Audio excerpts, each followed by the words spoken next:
KPM.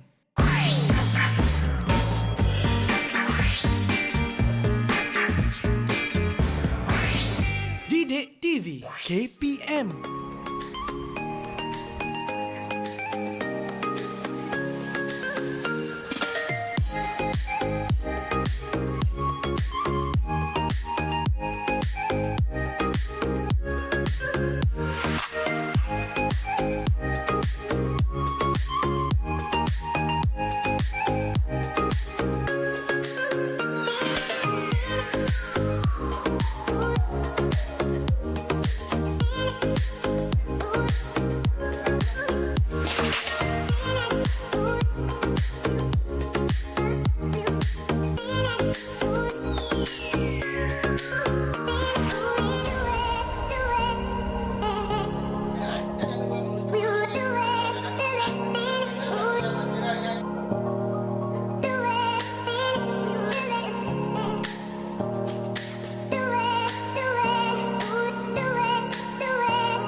Hello, Assalamualaikum adik-adik yang sedang menonton sekarang ini. Ini dia Road to Success SPM 2021 bersama saya Eli Arifin.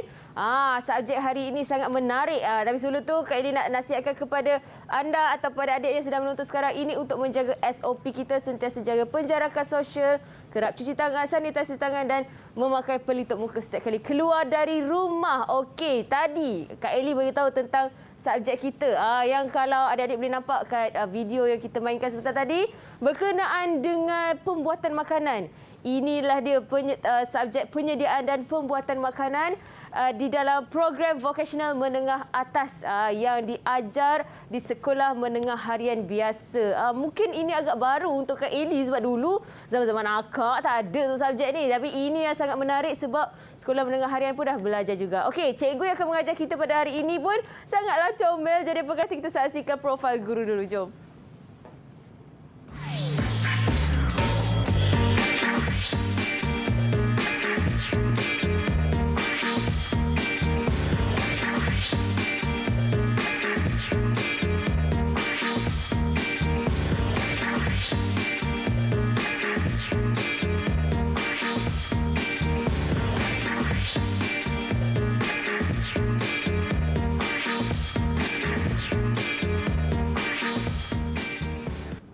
Ya, itu dia Cikgu Sabtuya hari ini yang akan mengajar subjek pembuatan dan penyediaan makanan. Okey, kenapa Kak Eli cakap subjek ini sangat menarik ataupun orang kata kos ini sangat menarik? Sebabnya kepada adik-adik suka memasak, yang nak jadi usahawan, yang nak buka restoran sendiri, inilah dia yang orang kata subjek sangat sesuai untuk kita dalami dan pelajari. Jadi, kita nak menjemput Cikgu Sabtuya kita masuk ke dalam studio sekarang ini. Silakan Cikgu. Wow, Cikgu very blue today. Assalamualaikum. Waalaikumsalam. Okey Cikgu, sebelum tu nak tanya juga, kenapa pentingnya subjek ini Cikgu?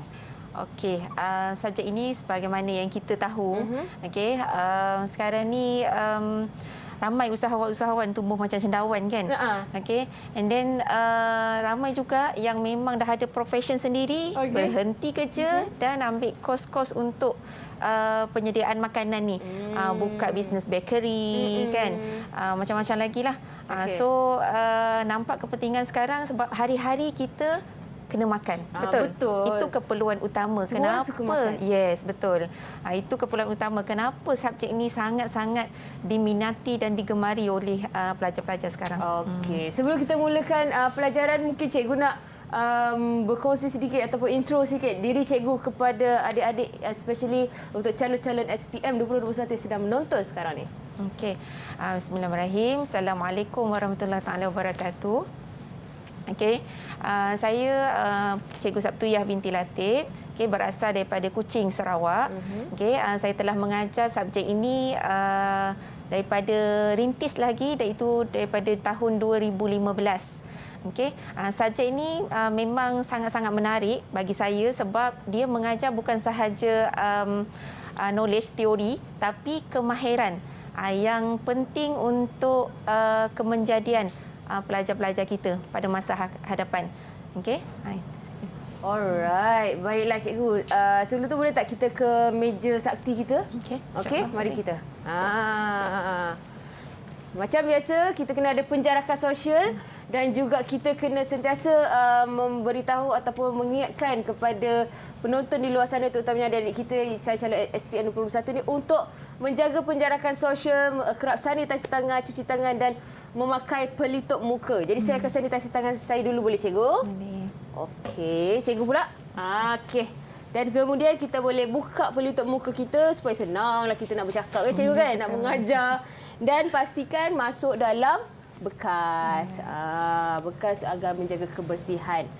Baik cikgu, kita akan berhenti rehat seketika. Tapi sebelum itu kita nak berkenalan dulu dengan murid-murid cikgu yang cikgu dah bawa khas. Terbang dari mana ni cikgu? Terbang daripada SMK Putrajaya Presiden 11-1. Okey, mari kita berkenalan dengan mereka dulu. Itu dia. Okey, ini dia nama-nama yang orang kata menjadi orang kuat ataupun tulang belakang Cikgu Sabtuyah ni adalah Ahmad Fahim. Okey, mana Ahmad Fahim? Boleh buka mic? Ahmad Fahim, boleh ucapkan selamat sejahtera kepada cikgu, letakkan tangan di dada. Buka mic. Buka mic sayang. Malu-malu pula dia. Silakan. Nama saya Ahmad Fahim Hikmi Birosdi daripada SMK Putrajaya Presiden 11-1. Okey, itu dia Ahmad Fahim. Yang kedua kita ada Alia Shazira. Boleh buka mic? Dia sangkut ke tu? Okey, tak apa, kita beralih ke Razan dulu. Razan Kristina. Hai, nama saya Razan Kristina. Okey, nanti pastikan mikrofon tu dekat dengan mulut dia dan juga jauh daripada telefon bimbit ke supaya tak ada gelombang bersatu. Okey, Irfan Hakimi. Assalamualaikum, saya Irfan Hakimi dari sekolah SMK Putrajaya Presiden 11-1. Selamat kenalan. Okey, terima kasih. Seterusnya Muhammad Altaf Faik.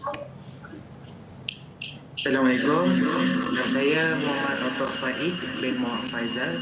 Saya daripada SMKPP 11-1. Okey, boleh tutup mic. Terima kasih Faik. Nur Alia.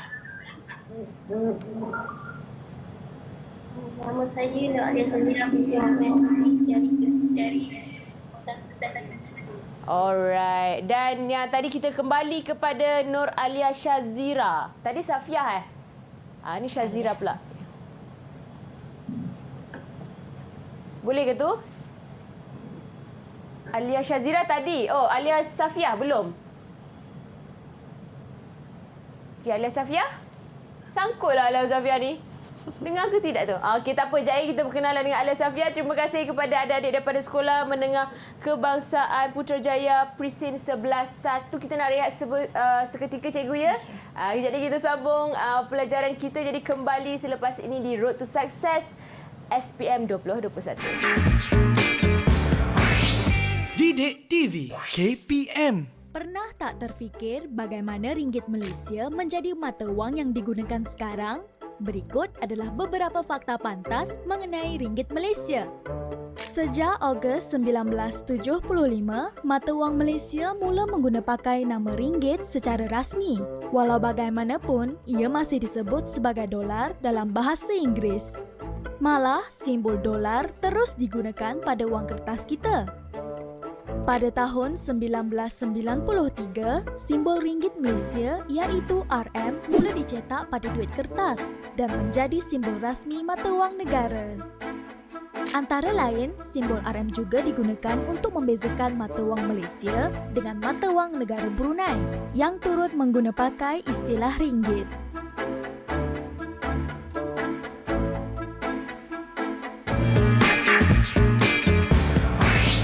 Didik TV KPM.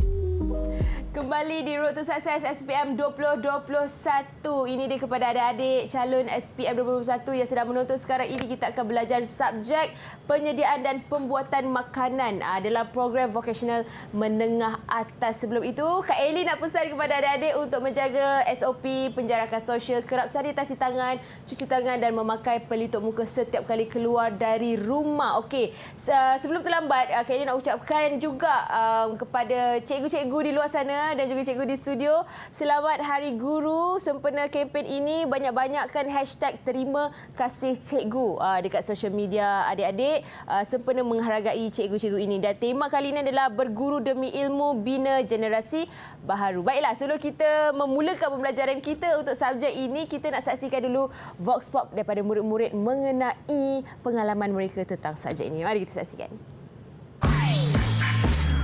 Didik TV KPM. Saya suka topik ini kerana topik ini mengajar saya tentang kebersihan dan keselamatan di dapur. Sebelum masuk dapur, kita kenalah basuh tangan untuk mengelakkan kuman, bakteria dalam ketika mengendalikan makanan di dapur.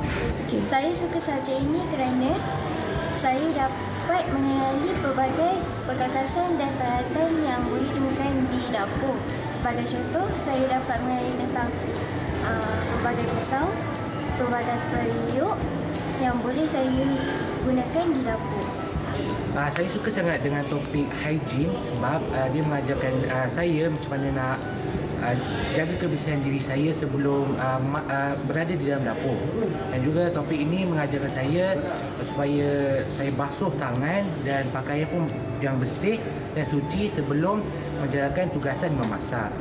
Topik ini juga menyuruh kami untuk menjaga kebersihan di dalam peti ais supaya tidak ada cross contamination dan menjaga kenalah bersih dan kering sebelum meletakkan barang-barang. Didik TV KPM. Adik-adik kalau yang belajar subjek ni mesti peti ais kat rumah mak dia bersih selalu kan sebab jaga kebersihan. Okeylah, kita tak nak buang masa, kita nak bersama dengan Cikgu Sabtuya untuk memulakan pembelajaran kita untuk subjek penyediaan dan pembuatan makanan. Silakan Cikgu. Cikgu dah bersedia? Dah, alhamdulillah. Okey, terima kasih. Okey, anak-anak murid cikgu semua dah bersedia? Diorang dengar tu. Dengar. Okey. Okey. So saya mulakan. Okey, sebelum tu saya adalah Cikgu Sabtuya binti Latif, guru PVMA untuk SMK Putrajaya Persin 11-1 dan saya juga adalah ketua panitia untuk program ini. Wow. Okey, untuk modul 1 kita akan lebih pergi mendalam lagi. Modul 1 ni adalah untuk hygiene, kitchen safety dengan food handling. So saya hari ini saya akan tekankan mengenai pengendalian makanan.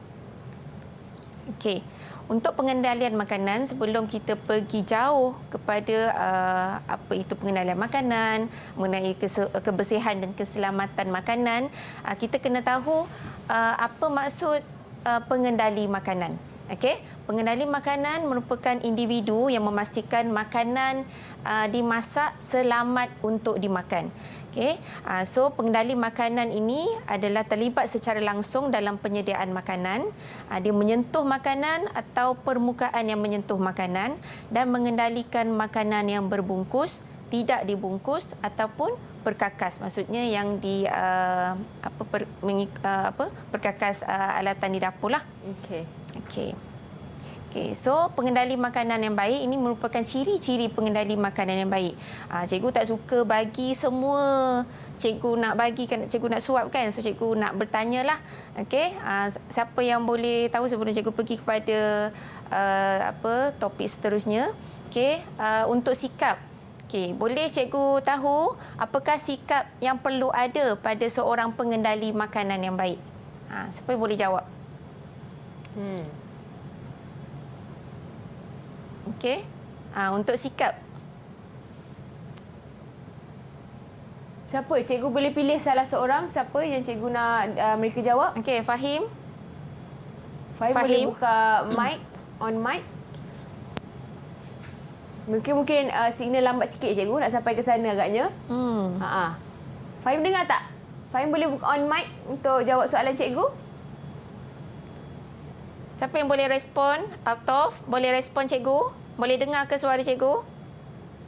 Okey. Saya rasa mungkin ada masalah teknikal sedikit. Tak cikgu teruskan. Okey. Nanti kita tanya balik mereka. Okey, tak apa. Untuk ciri-ciri pengendali makanan yang baik, okey, yang pertama yang aspek yang kita tekankan adalah sikap. Okey. Okey, sikap pelajar.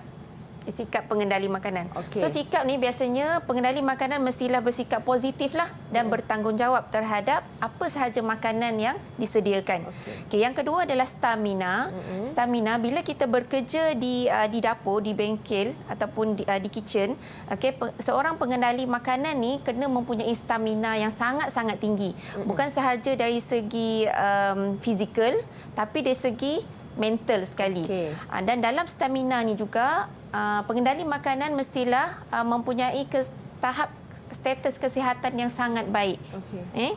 Sebab bila kita tahu pekerja-pekerja yang berada di dapur ni, dia terlibat dengan pelbagai bahan-bahan yang sangat besar kalau di kitchen yang besar lah. Okay, yang ketiga adalah kerjasama. Okay, dalam ciri-ciri pengendali makanan. So kerjasama ni sangat penting sebab kita bila di dapur kita tak bekerja berseorangan. Kita ada tim yang bersama-sama untuk menyediakan hidangan itulah. So kerja berpasukan tu sangat penting lah. Okay. Yang seterusnya keinginan untuk belajar. So di dalam dapur juga, dalam bahagian di dapur ada pelbagai peringkat pengendali makanan. Kita ada fungsi-fungsi tersendirilah. So seorang pengendali makanan yang baik mestilah ada keinginan untuk belajar. Bukan maksudnya dia dah bergelar chef. Maksudnya semua dia dalam dapur ni Eli, dia tak ada betul, tak ada yang salah. Maksudnya siapa-siapa yang ada rasa keinginan untuk dia belajar, dia boleh belajar daripada orang lain. Okay? Dan yang last sekali adalah dedikasi. Dedikasi ni seorang ciri pengendali makanan yang baik mestilah mempunyai ciri dedikasi ni lah dalam penyediaan makanan. Okey, faham anak-anak murid semua? Okey. Okey. Okey, seterusnya untuk panduan pengendali makanan, okey, ini adalah guide. Okey, secara overall lah, bukan sahaja di sekolah tetapi di luar. Okey, yang pertama mempunyai sijil atau kad kesihatan. Okey. Okey. Pointer. Okey. Yang seterusnya adalah menghadiri kursus pengendalian makanan. Okey. Yang ketiga, memakai pakaian yang sesuai. Itu adalah kita punya uniform chef lah. Dan kita ada safety boot semua. Yang keempat, mempunyai status kesihatan yang memuaskan. Dan satu lagi yang diwajibkan untuk semua pengendali makanan, kita kena suntikan typhoid. Suntikan? suntikan typhoid. Typhoid. Ya, suntikan Apa tu? typhoid tu adalah untuk mencegahlah penyakit-penyakit yang berjangkit melalui kita pengendali dengan makanan lah. Suntikan typhoid ni perlu diperbaharui selama 3 tahun. Maksudnya bila kita dah suntik tahun ni, 3 tahun lagi tempoh Baru dia suntik akan dapat lagi. baru suntik lagi. Saya dengan anak-anak murid pun kena suntik juga Oh, ya untuk ke? typhoid. Ya. Okey, yang kelima, pengusaha premis mestilah menyimpan daftar kesihatan pengendali makanan yang terkini. Maksudnya kalau maksudnya data-data untuk suntikan typhoid, khusus pengendalian makanan mestilah disimpan oleh pengusaha premis lah. Okey. Okey, ini untuk secara overall pakaian pengendali makanan. Okey, kepala mestilah bertutup. Okey, kalau yang free hair tu kena bertutup lah pakai topi chef. Okey. Berwarna cerah, badan mesti dilindungi lah, macam baju chef yang saya pakai sekarang ni. Dia bukan kain biasa. Dia kain yang kalau kita pakai baju kurung biasa masuk ke bengkel memang akan terus disambar api. So kitchen uniform chef ni, kitchen jacket ni memang diperbuat daripada yang kalis api sikit lah. Tebal lah. Dia punya cotton tu sangat tebal. Okey. And then tangan sekiranya perlu kita pakai sarung tangan lah. Biasanya kalau kita buat appetizer yang macam sandwich yang memang close contact dengan makanan, kena pakai sarung tangan. And then kaki, biasanya kita akan di bengkel ataupun di kitchen kita akan pakai safety shoes untuk keselamatan, supaya kalau ada benda tajam terjatuh dia tak ada direct. Kalau macam kasut yang saya pakai sekarang ni, sebab saya tak berada di kitchen, saya pakai kasut biasalah. Tapi kalau berada di kitchen kita kena pakai safety boot. Alright. Okay, ini untuk amalan pengendali makanan secara overall.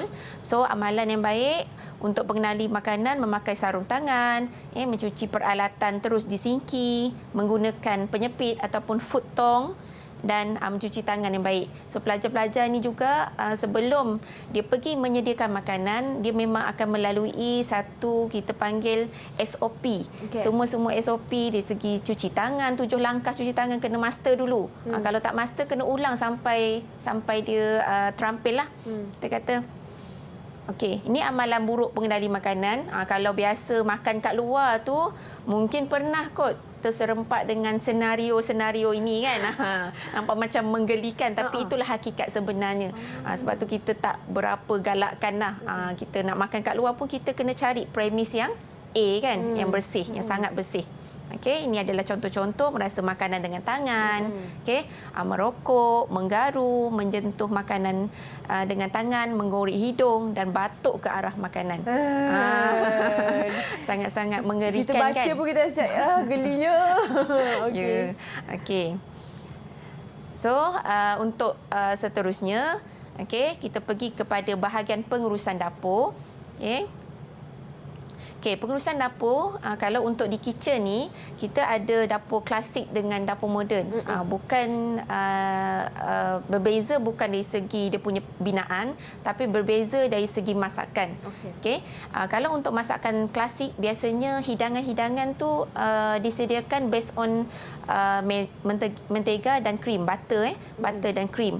Dan makanan hanya untuk 6 hingga 10 orang hidangan pada sesuatu majlis, dan masakan dia tidak boleh bercampur antara Eropah dengan Asia. Maksudnya dia nak originality. Kalau masakan tu masakan Eropah, dia tak nak campur dengan Asian punya cuisine. Okey. Untuk masakan moden yang sekarang ni memang tengah hangat kan. So dia boleh gabungkan masakan tu. Kita boleh gabungkan Eropah, boleh gabungkan Thailand punya masakan dengan macam-macam teknik. Okey. Dia menggabungkan teknik-teknik masakan pelbagai. Yang ni kita panggil fusion punya hidangan. Sekarang ni pun ramai kita yang tertarik dengan makanan Korea, sebab K-pop punya isu kan. So makanan Korea dah difusionkan dengan Malaysia punya cuisine pun ada. Okey. Cikgu kalau nak berkomunikasi dengan murid-murid boleh juga juga dah boleh, kita boleh ni. Okey. So yang ni adalah struktur organisasi untuk sebuah pengurusan di dapur. Okey, kita ada exec chef, kita ada chef di cuisine, kita ada sous chef dan chef di party, dan banyak lagi lah. Kita ada Ya, nama-nama dia kita ada saucier, rotisserie, dia semuanya based on apa function dia. Macam saucier ni dia lebih specialize kepada sos. Okey, contoh macam gap manje ni, yang ni. Okey, gap manje ni dia lebih kepada appetizer lah. Macam salad, kita buat salad, sandwich, itu gap manje punya bahagian. Patisserie lebih kepada bahagian-bahagian pastry ataupun kek. Cikgu, nama-nama gelaran ni diwujudkan macam nama daripada French. Yes. Daripada France macam tu kan? Ya, betul. Culinary punya terms untuk cooking memang kebanyakannya daripada France. So pelajar-pelajar ni memang kena mahir satu English dan juga yang France. kedua France. Wow. Ya, cara-cara nak sebut macam ni kan. Tak ada sebut garden manja ke, dia sebut gap manja. Okey. Ni kalau murid-murid ni biasanya diorang suka apa cikgu yang kalau daripada title-title tu? Okey, kita tanya kepada ni. Apa? Okey, Altaf. Boleh buka mic? Ya, cikgu. Okey. Antara jawatan-jawatan dekat yang awak tengok dekat dalam pengurusan dapur yang cikgu paparkan sekarang ni, awak ada cita-cita ke nak jadi yang mana satu ataupun memang dah ada dah spotted awak punya jawatan? Harapan lah. Saya nak jadi exec chef. Okey. Kenapa tu? Boleh share dengan pengacara dan penonton? Sebab saya suka jadi seorang leader yang boleh bertanggungjawab menguruskan kitchen. Wow, hebat jawapan dia. Baik. Terima kasih Altaf. Okey, cikgu. Alright, cikgu, kita nak rehat seketika boleh cikgu? Boleh. Kita kembali selepas ini untuk pembelajaran dalam subjek penyediaan dan pembuatan makanan sekembali di Road to Success SPM 2021. Didik TV KPM. Kembali di Road to Success SPM 2021. Kenapa Eli macam faham-faham ni? Sebab Eli macam terlalu excited bila bercerita tentang makanan. Inilah subjek kita, penyediaan dan pembuatan makanan di program vocational menengah atas. Dan kepada adik-adik di luar sana untuk menjaga SOP sentiasa kena ingat penjarakan sosial, cuci tangan, sanitasi tangan dan memakai pelitup muka setiap kali keluar dari rumah. Okey, kita masih bersama dengan Cikgu Sabtuya untuk mengajar kita tentang subjek ini, juga bersama dengan murid-murid dalam talian iaitu daripada Sekolah Menengah Kebangsaan Putrajaya Presin 11-1. Okey, cikgu. Sila sambung. Saya macam tak sabar ni kalau cerita pasal makanan ni, memang laju je cikgu. Okey, silakan cikgu. Terima kasih Eli. So hari ini kita nak bercerita pasal makanan pun tak ada banyak sangatlah. Ni lebih kepada pengurusan dapur hari ini. Okey, saya pergi lebih lanjut lagi. Okey. Student semua okey? Boleh? Alright. Okey. Untuk yang jawatan-jawatan saya pergi lebih detail. Okey, untuk yang jawatan yang diidam-idamkan oleh anak murid saya ni, Altaf ni adalah executive chef. Okey, apa yang executive chef ni buat? Okey, yang pertama dia memang bertanggungjawab ke atas kitchen operation secara keseluruhan. Contoh, kalaulah di satu-satu hotel memang ada seorang yang kita panggil exec chef ni untuk kontrol semua kitchen operation. Daripada keseluruhan bahagian lah untuk satu-satu hotel tu. And then dia akan merancang menu dan mengawal kualiti produk yang dihasilkan. Maksudnya each of every makanan yang akan dihidang kepada customer, kepada pelanggan, dia yang akan kontrol kualiti. And then exec chef ni juga akan menguruskan pekerja di bawah pengurusan ni. Means kepimpinan dia kena menyelah lah kalau nak jadi exec chef ni. Dan dia akan mengawal pembelian bahan, food purchasing, pengawalan menu, menu costing dan menyela jadual kerja pekerja di bawah seliaannya. Ni lebih kurang macam manager lah kalau di suatu-satu syarikat. Okey, menyediakan kursus-kursus bagi pekerja bawahan, mengawal kos pembelian bahan dan menyediakan hidangan istimewa mengikut permintaan. Biasanya chef-chef yang dah jadi exec chef ni, dia ada satu signature dish kita panggil. Hidangan istimewa daripada chef tu. Dan nak jadi executive chef ni, pelajar-pelajar bukan mudah bukan ambil masa setahun dua. Maksudnya awak belajar ni dah dapat SKM tahap 2, terus nak jadi executive chef memang tak akan dapat. Executive chef ni dia akan melalui pengalaman, pengalaman awak dalam banyak tempat sebenarnya baru kita boleh jadi executive chef. Okey. Yang kedua adalah sous chef. Sous chef ni adalah dia pembantu kepada exec chef. Sous chef, Sous chef. Oh, Ya. tapi S-O-U-S. Ya, itu bahasa France. Sous ke chou? Chou. Sous chef. Sous chef. Okey. So dia lebih kepada membantu, dia kata membantu chef membuat perancangan menu, untuk mengawal porsi makanan, dan membantu chef membuat pesanan bahan, food testing untuk sesuatu hidangan menu yang baharulah. Maksudnya kalau ada sesuatu menu atau hidangan yang nak diriliskan tu, so sous chef yang akan membantu exec chef lah untuk buat food testing. Okey, seterusnya kita pergi lebih laju sikit, chef di party. Okey, chef di party ni tugas dia mengawal kualiti dan standard. Dia macam QC dekat sebuah pengurusan dapur tu. Menyediakan jadual kerja. Tadi exec chef dia just memantau kan. Tapi yang menyedia adalah chef di party. Chef di party ni adalah ketua di bahagian-bahagian untuk pengurusan dapur.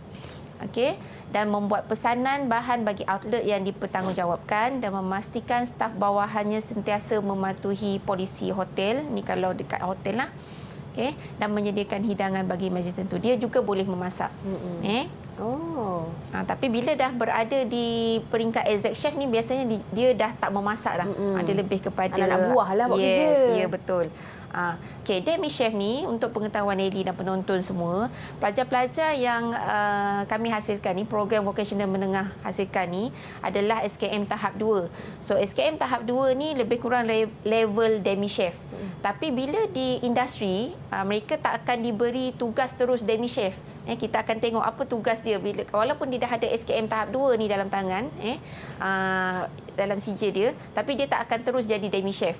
Okey, demi chef ni lebih pada membantu chef lah membuat pesanan, dan dia yang akan demi chef ni yang akan bertugas di dapur dalam penyediaan makanan secara overall. Okey, seterusnya yang ni adalah tak semua hotel yang ada. Tapi yang ni kita bagi secara overall. Okay, kita ada chef patissier. Okay, lebih mahir kepada pembuatan pastry, pencuci mulut, roti dan lain-lain hidangan bakar. Okay, kita ada chef rotissier. Rotissier ni diambil daripada dia ada satu oven ni kita panggil rotisserie. Memang khas untuk membakar ayam. Kita ada chef saucier untuk menyediakan sos, stew dengan saute. Okey. Kita ada chef tonen, bergerak di seluruh dapur membantu seluruh jawatan di dapur. So dia macam semua boleh, serba boleh chef tonen ni. Okey, kita ada chef entremetier dan chef poissonnier. Poissonnier ni lebih kepada makanan laut. Okey, seafood dan makanan laut. Nama dia poissonnier tu macam racun, poison kan. Okey. Ini cikgu boleh tanya juga murid-murid cikgu dari segi skop-skop pekerjaan yang cikgu terangkan sekarang ini. Mungkin mereka lebih gemar kepada bahagian mana? Yang mana? Okey, macam Kristina nampaknya lebih kepada mana tu? Sebab food preparation ni dia menyeluruh. Semua kita belajar. Kita belajar bakery, kita belajar dessert, kita belajar main course, breakfast production, semua kita belajar. Lain-lain Ya. Tapi dari segi untuk speciality macam Kristina boleh share dengan penonton. Nanti kalau dah habis PVMA ni, awak nak specialize dalam bidang apa? Buka mic, boleh buka mic? Okey. Saya nak specialize dengan chef rotissier. Rotissier. Rotissier. Rotissier. Okey, terima kasih Kristina. Rotissier. Okey. Rotissier tu buat roti Patissier lah. buat roti. Dia pastry lah. Maksudnya kalau patissier ni macam dia mungkin dia dah kaji. Sebab kalau patissier ni dia tak duduk di dekat kita panggil kitchen utama. Sebab kitchen utama dia memang kena handle periuk-periuk besar. Macam kalau dekat patisserie ni dia lebih kepada pastry lah, dia buat kek apa semua tu. Okey. And then kita ada chef garde manger. Garde manger ni lebih kepada hidangan sejuk lah. Yang ni kalau dekat kitchen kita panggil cold kitchen. Cold kitchen dia akan menyediakan salad, pembuka selera, kanape. Kanape tu apa cikgu? Kanape tu adalah open-ended sandwich. Open sandwich. Okey. Kalau sandwich dia ada roti and then filling dan roti balik kan. Okey. Tapi kanape ni dia sandwich and then dia punya topping, protein dia semua kat atas. I see. Kanape. Nanti mungkin the next session kita boleh bawa kot. Itulah. Sampel kanape Kan? tu. Okey, insya-Allah. Kanape. Okay. And then untuk jawatan terakhir adalah komis. Komis ni adalah pejawatan dia ada komis 1, komis 2, komis 3. Okey, dia bergantung kepada pengalaman kerja dan tahap akademik seseorang staf. Biasanya kalau pelajar-pelajar ni kalau nak pergi industri dia memang akan bagi komis ni. Komis dia lah tukang potong bawang. Awak kata dekat hotel sebab pelajar saya 2 tahun lepas pernah praktikal di PICC. Kitchen di PICC. So bila mereka pergi ke sana, kerja dia bukan memasak Ellie, tapi kerja dia memotong bawang, kadang sampai 10 kilo satu guni punya bawang tu kena potong. Kena kupas kulit, and then buah mangga, macam-macam lah kerja-kerja yang macam tu lah. Ini kerja komis. Okey.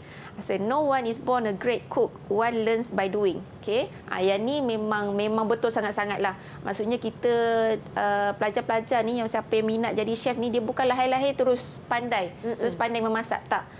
Pandai memasak ni adalah skill datang daripada mana? Daripada kita buat. Sebab tu dia kena practice. And then kalau kata nak menghasilkan satu dish kadang-kadang sampai 1000 kali kita kena hasilkan. Baru kita dapat signature dish yang kita nak. Okey. Okey, boleh? Kelas? Faham untuk pengurusan dapur ni? Diorang faham. Kita boleh nampak diorang faham. Okey, so untuk yang subjek seterusnya kita masuk kepada pencemaran makanan. Okey, kena tahu sikitlah pencemaran makanan ni berpunca daripada mana. Okey, kita ada dua. Satu daripada mikroorganisma. Okey, yang ni kalau anak-anak 4-5 tahun kalau tengok ni dia cakap apa? Coronavirus kan? So warna hijau. Ya. Bentuk pun. Bentuk macam tu je coronavirus. Okey. And then yang kedua adalah daripada bahan kimia lah. Okey, so mikroorganisma ni dia lebih kepada bakteria, yeast dengan kulat lah. And then bahan kimia daripada racun serangga ataupun bahan aditif ataupun kita punya deterjen dekat bengkel itu pun boleh menyebabkan pencemaran makanan. Alright. Okey. Wow. Ini lebih saintifik lah. Bakteria penyebab keracunan makanan. Yang biasanya, yang commonly yang kita ada di Malaysia ni adalah Staphylococcus aureus. Biasanya makanan yang telah dimasak dan dicemari oleh pengendali sendiri. Contohnya kontak dengan tangan. Tangan pengendali pembuat makanan itulah. Okey. Biasanya makanan yang telah dicemari oleh bakteria ni dia mengandungi toksin. Sebab tu dia boleh menghasilkan keracunan makanan. Okey, yang kedua adalah salmonella. Salmonella ni biasanya makanan yang terlibat adalah daripada ayam, daging, telur dan hasil telur, susu mentah dan hasil susu. Kadang kalau perasan ada banyak kes sebenarnya yang datang daripada telur. Yang telur tak dibasuh. Itu datang daripada bakteria salmonella. Oh, telur, kulit telur tu tak dibasuh kan? Ya, betul. Saya nak tanya soalan cikgu. Kenapa kulit telur tu kena basuh selain daripada sebab bakteria tu? Kulit telur tu kan keluar daripada untuk ayam kan.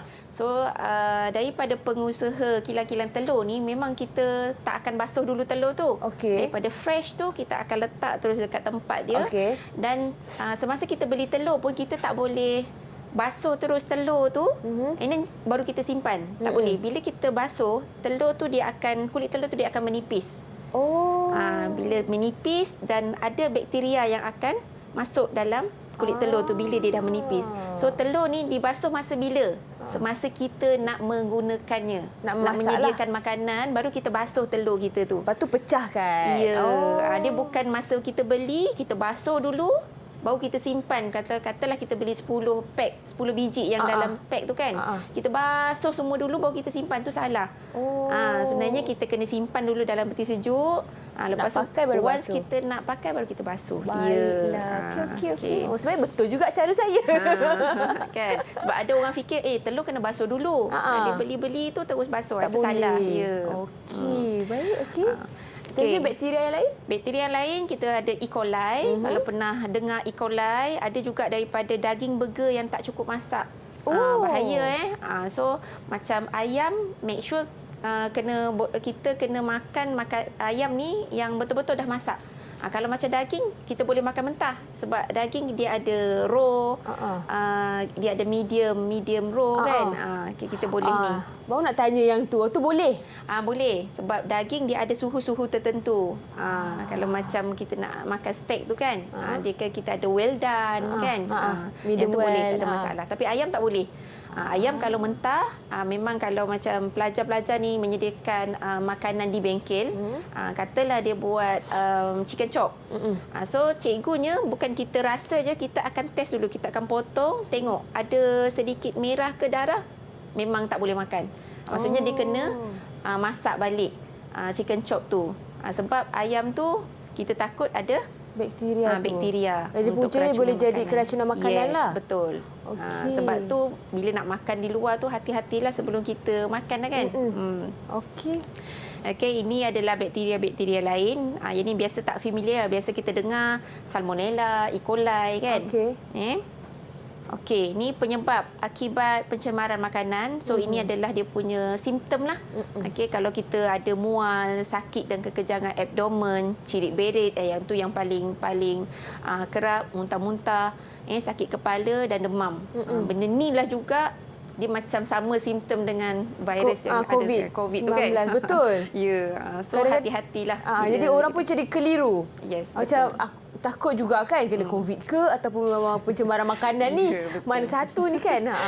Lebih kurang. Tapi yang umumnya untuk keracunan makanan, inilah dia punya simptom yang kita akan dapat. Okey. Ini adalah garis panduan kebersihan dan keselamatan dalam pengendalian makanan. So dalam subjek ni memang kita akan ajar untuk macam mana nak menyediakan makanan yang bersih bermula daripada bahan-bahan. Okay, ini adalah bahan-bahan fresh yang biasanya pelajar-pelajar akan guna di bengkel lah. Macam sayur-sayuran, masa kita biasanya pelajar tak akan beli di pasar, tapi kita akan guide lah supaya memilih sayur-sayuran dan buah-buahan yang segar, tak berkulat ataupun berulat. Kalau kita nampak physically tu, kita tahu dah. Macam ikan, make sure isi ikan yang kita pilih tu dia pejal. Pejal dan anjal, maksudnya bila kita tekan isi ikan tu dekat perut dia tu, dia akan melantun balik. Kalau dia lembek tu, maksudnya ikan tu dah tak segar lah. Dah lama lah kan, betul. Lepas tu tengok mata dia pula, mesti jernih dan tidak tenggelam. Kadang dia tanya, cikgu macam mana nak tengok mata ikan ni? Kadang-kadang tengok kat pasar semua merah je kan. Kata awak tengok dia punya isi dia pula. Kadang memanglah merah sebab dia dah diaiskan kan. Okey. Lepas tu biasanya kalau kita pergi pasar, kita tengok mak-mak kita belik insang. Insang ikan dia mesti berwarna merah. Tak bolehlah berwarna macam pucat coklat ke, tak bolehlah. Dan yang penting tak ada bau busuk. Okey. Untuk daging dia mesti segar, tidak berlendir, tidak berubah warna. Contoh daging yang should be, kalau macam daging kerbau tu dia gelap sikit. Kalau daging lembu dia merah terang sikit kan. So dia tak adalah warna macam jadi hijau biru, itu maksudnya dah lama, daging dah lama. Berlumut lah tu. Ya, berlumut lah tu. Berlumut. Hijau lah kan. Okey, seterusnya itu ayam. Kalau macam ayam, isi dia mestilah pejal dan anjal. Kulit cerah dan nampak segar. Dia tak adalah berkepak-kepak macam tu lah kan. Terbang balik je kan. Takut saya pun lari. Tidak berlendir, tidak berubah warna dan tidak lebam. Lebam tu kita tengoklah kalau ada satu bahagian tu yang macam hijau biru tu. Kalau lebam boleh, lah tu. Ya, dia kira lebam lah. Kalau kuning-kuning tu cikgu? Kuning tu mungkin sebab kulit dia. Ataupun memang ada ayam yang kuning. Demam kuning. Tak? Ayam tu bukan demam kuning. Dia dah dibakar dulu. Baru dia jual kan. So ayam tu dia jadi warna kuning lah. Memang ada orang jual ayam kuning. Okey. Untuk telur, bila kita nak beli telur tu, pastikan dalam satu tray tu, kalau kita beli satu tray 30 biji tu, make sure semua telur tu tak ada yang retak atau pecah. Kalau kita tengok balik rumah ada yang retak, kita buang teruslah. Memang tak boleh nak selamat masuk angin lah. Dia bukan masuk angin lah, dia masuk bakteria. Okey. Kulit bersih dan tiada kesan najis. Kalau macam nak pastikan tak ada langsung tu, susah mustahil juga. lah. Dia mesti ada. Okey. Sebab tu nak simpan telur, kita tak boleh simpan, seeloknya letak dalam bekas lah kalau kita nak simpan dalam peti sejuk. Okey. Kalau peti sejuk kita tu dah bercampur dengan macam-macam makanan dalam tu kan. Kalau kita simpan dalam bekas, it is very better lagi lah. Kalau bekas yang memang dia dah disediakan tu cikgu, yang memang plastik punya tu, boleh. so Kita tak masuk payah je. susun lah dalam sarang tak telur perlu, yang tak perlu. dalam peti ais tu? Ya, tak perlu. Oh. Sebab kalau makanan yang lain dalam peti sejuk tu bertutup, tak ada masalah. Kita takut Yang ada nak terbuka makanan tu. yang Jadi efek kepada yes, telur betul. tu? Itu yang kita panggil cross contamination, pencemaran silang. Sebab tu apa-apa makanan yang kita simpan dalam peti sejuk, mestilah bertutup. Okey. Macam pelajar saya biasanya kalau selepas dia belajar cara-cara penyimpanan bahan ni, saya memang akan assign, okey, awak balik rumah, buka peti sejuk mak, ambil satu hari, siapkan assignment, maksudnya kena simpan semua bahan-bahan peti sejuk yang dalam dekat rumah masing-masing lah. Okey. Lepas tu kena ambil gambar bukti. Okey, wow. Itu yang mak-mak suka ni. Macam tahun lepas COVID, awal-awal bulan 3 tu pelajar baru masuk kan. Lepas tu balik tu saya bagi tugasan, okey, tugasan untuk minggu ni kena bersihkan kuali. Untuk kuali mak-mak tu, ada yang maknya memang kejam juga nak bagi saya. Dia bagi kuali yang betul-betul hitam tu. Anaknya menyental macam apa. Tapi itu adalah kerja-kerja yang mereka kena buat lah. Okey. Baik. Cikgu, kita nak sambung lagi sekali untuk garis panduan ni kepada apa tu makanan dalam tin dan kotak. Menarik ni, tapi kita rehat seketika, boleh cikgu? boleh. Okey, kita kembali di Road to Success SPM 2021. Jangan ke mana-mana. Terima kasih cikgu atas semua jasa dan pengorbananmu. Terima kasih cikgu. Kaulah pelitaku. Kaulah pahlawanku. 谢谢老师，谢谢你的付出。Thank you, teacher.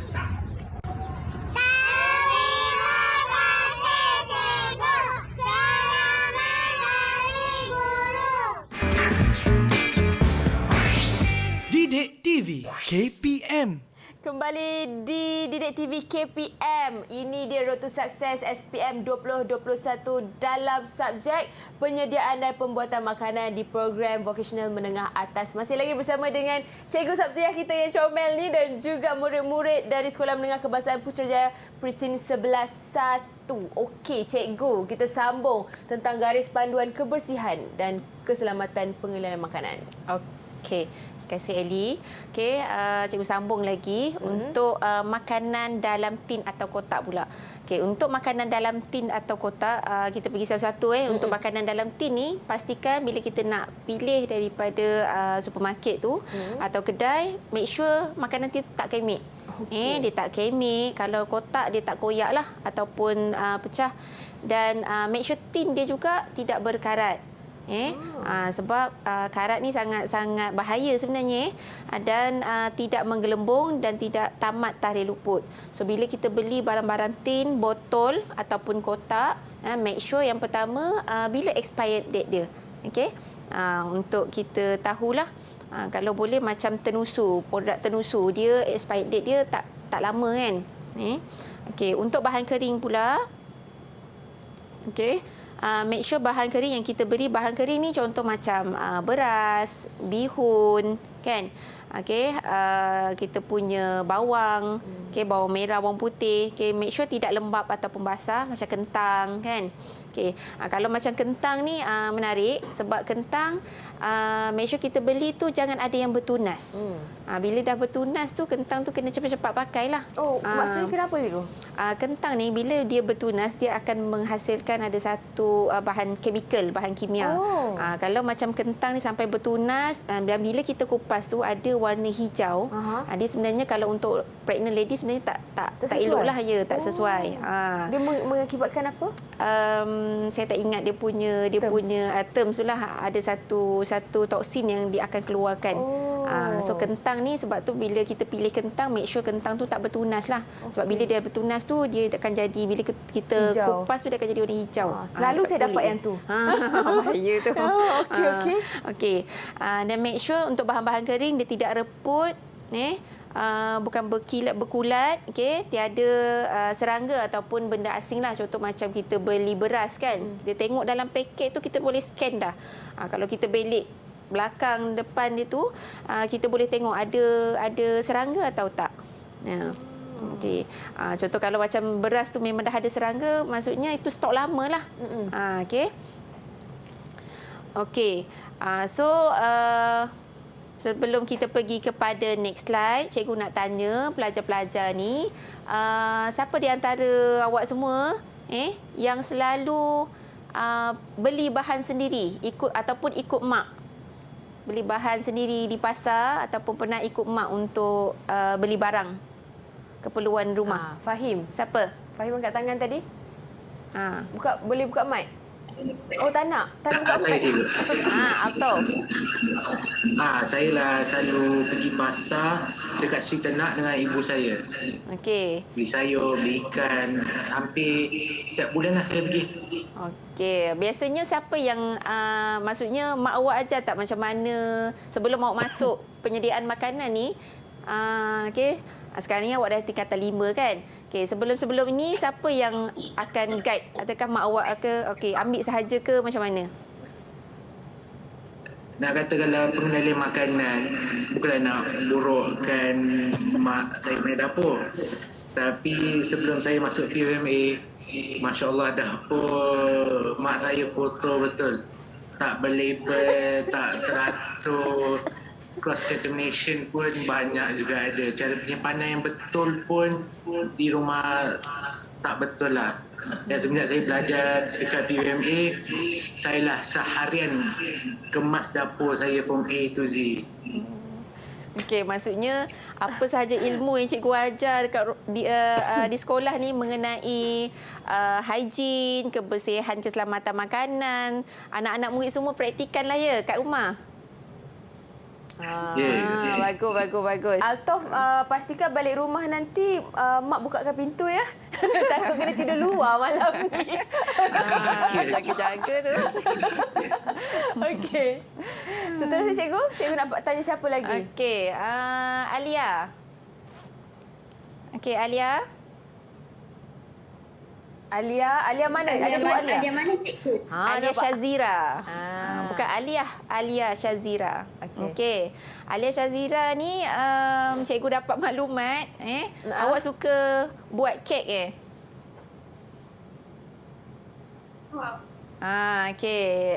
Ni pelajar saya yang dia suka buat video. Benda-benda yang dia masak, dia ada YouTube channel sendiri.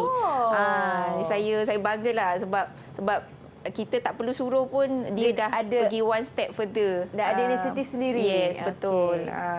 Okey, boleh share apa pengalaman setelah belajar kulineri ni selama setahun lebih? Okey, boleh share?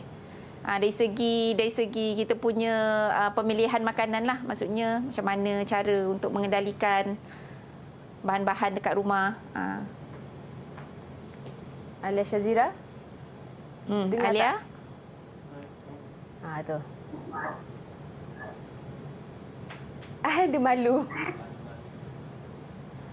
Okey, Alia? Alia boleh kongsikan pengalaman. Boleh kongsikan pengalaman sikit? buat makanan ni cikgu. Ya. Setelah belajar subjek ni, terutama dekat YouTube channel tu, mungkin ada komen-komen netizen yang tanya tu, mana belajar benda-benda ni semua dia? Cuba boleh kongsikan. Kadang-kadang cikgu tengok ada menu yang cikgu tak ajar pun, tapi dia suka try. Okey. Macam mana Alia? Saya masuk kelas PBMA ni, saya memang ikut ayah saya lah ke masak. Yang belah mak saya pun buka kedai makan. So dari situ saya tengok masak. Tengok YouTube sikit, Okey, terima kasih Alia. Dia banyak belajar sendiri juga cikgu. Okey. Cikgu, mari kita teruskan pembelajaran kita. Okey, ini untuk yang last. Okey, cikgu akan kongsikan garis panduan kebersihan dan keselamatan dalam pengendalian makanan, khususnya lebih kepada panduan pengendalian daging ayam yang selamatlah. Okey. Okey, untuk first pemilihan daging ayam tadi kita dah go through. Okey, kita pilih ayam yang segar, isi pejal. Yang kedua, proses membersihkan ayam. Okey. Dalam subjek kulineri ni juga, penyediaan dan pembuatan makanan, kita akan ajar pelajar-pelajar macam mana untuk memotong ayam. Okey. Cara untuk membersihkan ayam, untuk the whole satu ekor ayam tu, macam mana nak jadikan potongan 8, potongan 16, potongan 20. Cara untuk buang chicken chop tu, chicken chop kan dah tak ada tulang kan, bahagian kaki dia tu. Pelajar-pelajar juga akan belajar macam mana cara nak buang tulang dekat kaki ayam tu. Yes. Daripada A to Z lah kita akan ajar semasa amali. So, untuk teorinya, pelajar kena tahulah macam mana cara membersihkan secara teori. Sebab benda-benda ni lebih kepada praktikal. Okey. Yang ketiga, cara penyimpanan daging ayam. Okey, bila ayam yang telah dicuci ni, kita mesti sama ada dimasak terus, ataupun kalau kita nak simpan, make sure kita simpan ikut portion, ikut berapa banyak yang kita nak masak. Kalau kata keluarga kita tak ramai, kita nak masak, kita beli seekor ayam tu kita nak masak 2 kali, so kita simpan 2 bekas siap-siap. So tak adalah berlaku keracunan. Sebab bila kita dah keluarkan ayam, and then ayam tu dah defrost, maksudnya dia akan mengundang bakteria-bakteria yang jahat ni datanglah dekat ayam kita. And then pastikan ayam disimpan di ruang sejuk beku, dekat freezer kita, bukan dekat chiller. And then pastikan ayam segera dimasak jika terputus bekalan elektrik dan keadaan ayam telah lembut. Ini termasuk sekali dengan keselamatan ke cikgu? Ya, dalam keselamatan. Semua ni lah? Ya. Okey. Yang keempat, lebih kepada penyah bekuan daging ayam. Okey. Untuk kita nyah beku ni maksudnya defrost. Okey. Untuk ayam yang kita dah simpan dalam freezer, macam mana cara? Takkanlah beku-beku tu kita masuk dalam periuk, dalam kuali kan? Tak. Ada 3 cara yang disarankan untuk penyah bekuan yang betul. Yang pertama, rendam dalam bekas bersih di bawah air paip yang mengalir. Maksudnya bukan kita just rendam dalam air biasa. Kalau boleh, biar air paip tu mengalir lah. Yang kedua, kita boleh gunakan microwave ataupun ketuhar gelombang mikro. Kita pilih function defrost.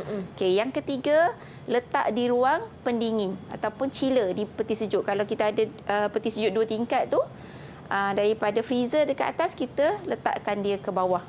Baru kita masaklah bila ayam tu dah lembut. Dan yang kelima adalah proses memasak.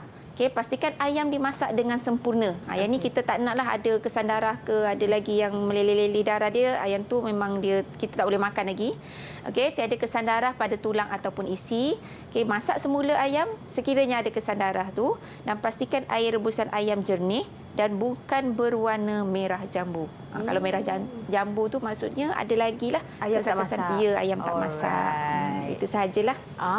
Wow, cikgu. Kita betul-betul ngam-ngam kita punya masa dengan pembelajaran cikgu hari ni. Walaupun orang kata murid-murid mungkin ada yang malu nak menjawab soalan cikgu. Okey, apa-apa pun kita nak ucapkan terima kasih banyak-banyak kepada adik-adik di rumah yang sedang menonton dan juga adik-adik dan murid-murid yang dalam talian. bersama dengan kita serta Cikgu Sabtuyah hari ini, Cikgu. Ya Allah, terima kasih sangat-sangat sebab banyak sangat ilmu ataupun info yang dikongsikan oleh Cikgu dapat memberi manfaat kepada kita juga yang sedang kata calon-calon SPM 2021 juga. Okey, jadinya kita nak ucapkan terima kasih dan sentiasa jaga SOP adik-adik. Dan Cikgu, mungkin Cikgu nak ucapkan nak cakap sesuatu kepada calon-calon SPM 2021 sebagai rumusan pembelajaran. Okey, sebagai rumusan pembelajaran hari ini, cikgu nak ucapkan memang kita masih lagi di kira peralihan lah untuk musim COVID ni. Teruskan semangat untuk belajar. Andai kata lepas ni sekolah tutup balik ke, na'udzubillah kan. Okey, teruskan semangat untuk belajar. Belajar ni, ilmu ni adalah untuk sepanjang hayat. Bukan stop setakat SPM sahaja.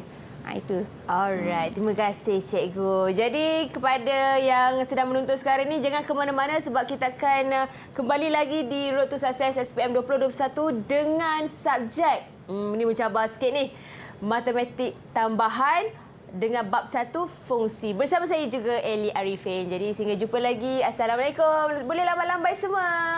Bye.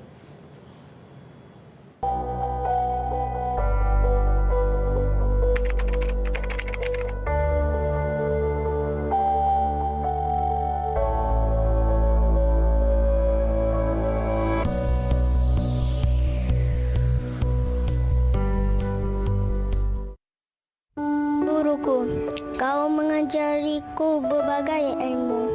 Kau memberi nasihat setiap waktu. Guruku, kau ibarat ayah bundaku. Guruku, kau jangan lelah mendidikku. Ajari aku tentang Rasulku. Ajari aku tentang perilaku. Guruku, jasamu akan ku ingat selalu. Terima kasih, Cikgu.